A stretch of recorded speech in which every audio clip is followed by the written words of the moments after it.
gente, tudo bem? Vamos fazer então nosso papo reto de hoje, pensar um pouquinho sobre os efeitos psicológicos negativos da pandemia, né? O que aconteceu?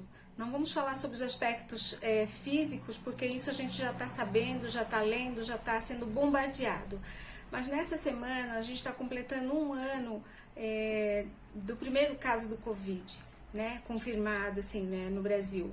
E a partir daí a nossa vida foi mudando, a gente precisa pensar um pouquinho como é que foi isso, né? Foi mudando devagar, depois foi mudando radicalmente, nós tivemos que nos adaptar a um novo estilo de vida, né? E até agora não tá fácil, né? Não dá, a gente ainda não consegue, ainda não se adaptou totalmente. Mas assim, a gente foi apresentado a um novo normal, né? O uso de máscaras, necessidade de álcool gel, de necessidade de mudar o vestuário, deixar de lado aquelas roupas que a gente gostava para começar a usar roupas que são mais práticas. Então entrar num novo modo de viver, num novo modo de se vestir, deixar a nossa rotina ou entrar numa nova rotina, enfim, são surpresas, né, que a vida nos apresentou e a gente teve que obrigatoriamente se adaptar, né? Então a gente foi sendo resiliente durante esse ano, né? Eu diria, nós, né, fomos bastante resilientes durante esse ano para a gente aceitar na medida do possível, né, o que deu para mudar e o que não deu e tocar a vida. E com isso nós aprendemos muitas coisas. Nesse período eu poderia colocar aqui várias coisas que nós aprendemos, né? E nós vamos levar para o resto das nossas vidas esse tempo de pandemia que nós estamos vivendo, esse novo olhar, esse novo jeito de trabalhar, esse novo jeito, novas formas de nos relacionarmos, novas formas, novos hábitos, acreditando em outras coisas, em novas coisas, desacreditando nas pessoas, crenças, né, foram derrubadas, e com isso vieram muitas dúvidas, muitas incertezas, medo, desespero, insegurança. E para além de tudo isso, esses dispositivos todos, né, de segurança, né, máscara, sabão, álcool, gel, tudo isso para nos fazer nos preocupar e nos atravessar a nossa rotina do dia a dia. E aí eu paro aqui nesse espaço para perguntar: e os nossos sentimentos? E as nossas emoções? Né? Eu acho que aqui é um espaço para a gente pensar um pouquinho nisso. Como andam as nossas emoções? Como andam os nossos sentimentos no meio de tanta rotina quebrada, tantos hábitos novos?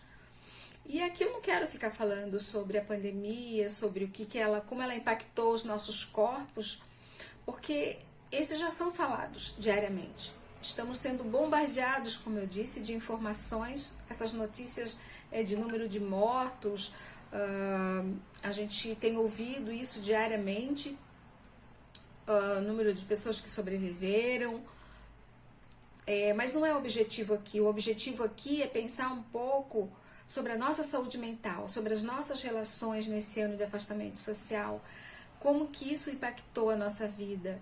São palavras de isolamento, afastamento, são palavras que não cabem para o ser humano, porque o ser humano é aquele que se faz na relação com o outro. Né? Nós somos seres que nos fazemos na relação com o outro. E aí, como é que isso acontece? Como é que fica? Como é que fica o encontro dessas pessoas, desses corpos, desses sentimentos, desses afetos, da raiva, da alegria? Onde que a gente coloca esses sentimentos? Por trás da máscara? Onde que a gente coloca? Como que a gente lida com tanto sofrimento? Com tantos hábitos novos? Então é mais ou menos essa discussão, essa reflexão que eu queria trazer aqui para a gente pensar um pouquinho. Aonde nós guardamos os nossos sentimentos e o que está acontecendo com eles? Vamos parar para pensar um pouquinho? Mas aí também você pode me falar: mas Silvia, tem a tecnologia nos salvou. A tecnologia, ela possibilitou o encontro de muitas pessoas. E é verdade, a tecnologia, ela possibilitou muitas coisas. Sem ela seria muito pior. Mas a gente precisa pensar que não são todas as pessoas que têm acesso à tecnologia.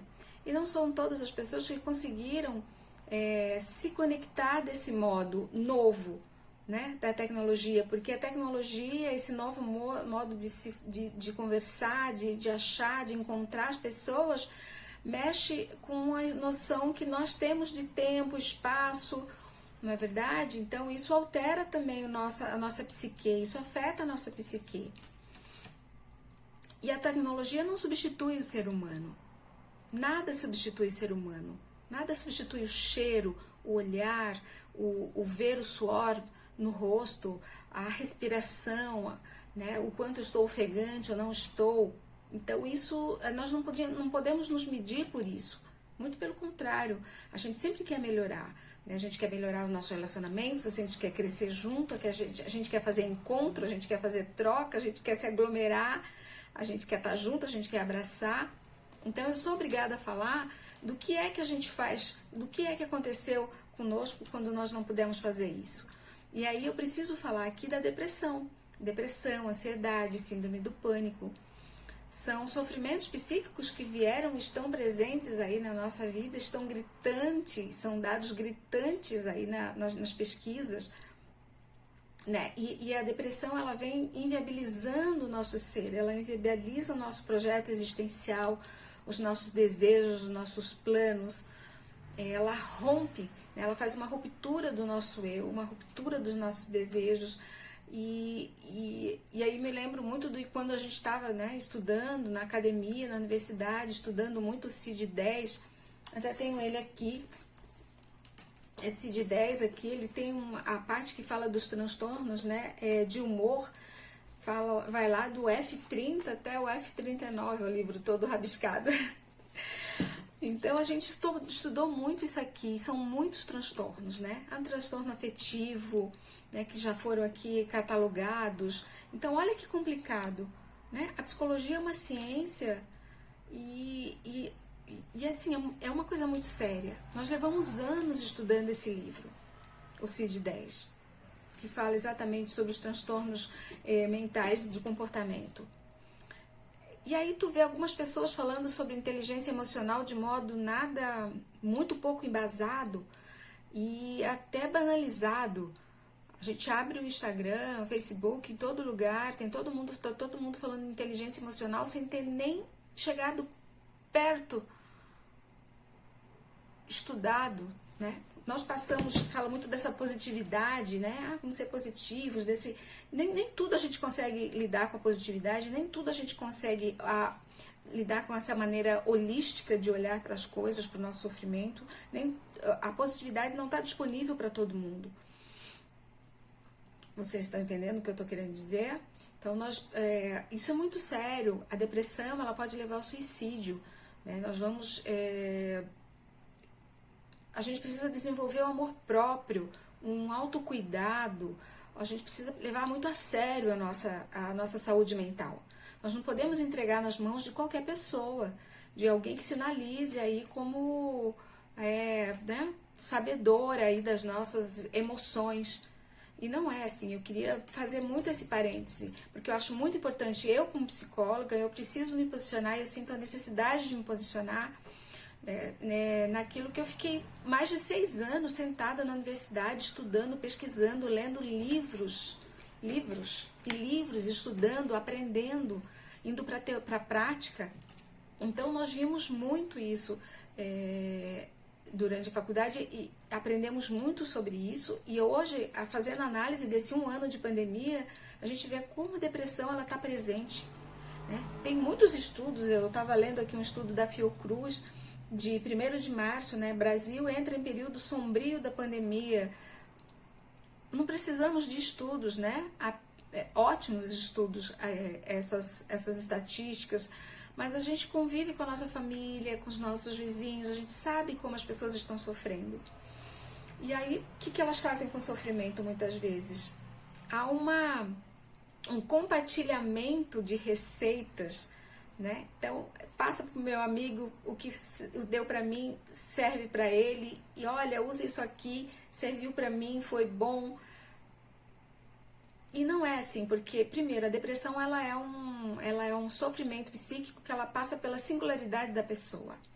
É um vazio, é um deixar de existir, é um sentimento difícil de descrever, porque ela é um sentimento que aperta a alma, aperta o peito, você vai vivendo com sentimentos muito profundos que vão mexendo na nossa rotina, né? São dificuldades de lidar com a nossa rotina, diminui a nossa energia, a nossa concentração, a nossa memória, afeta o nosso sono, afeta nosso apetite, afeta o nosso sono para mais ou para menos, a nossa fome para mais ou para menos, a alimentação fica toda desequilibrada, há uma apatia, um desinteresse geral, uma perda de energia. Isso faz com que a pessoa então não queira nem se levantar para tomar banho.